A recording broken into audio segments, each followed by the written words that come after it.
Yo, what's up, everyone? Today we're breaking down the slang term bookie. So, what does it actually mean?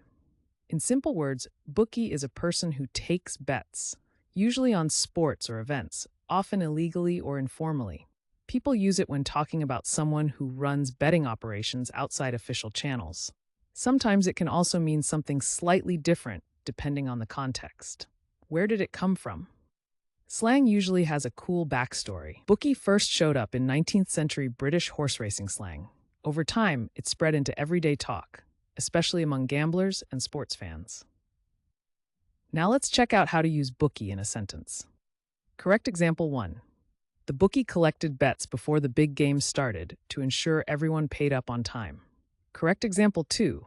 I called the bookie to place a quick bet on the championship match. And for laughs, here's a wrong example. My grandma said bookie at Sunday dinner, and everyone just froze.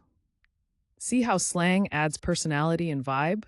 Using bookie right makes you sound natural, but using it wrong can be hilarious. Quick recap. Bookie means a person who takes bets, typically unofficially. It started in 19th century British horse racing, and now you'll hear it in conversations, online, or even in music. Now it's your turn. Drop your best sentence with bookie in the comments. And if you want to learn more slang and fun word histories, don't forget to subscribe and join our community here every day.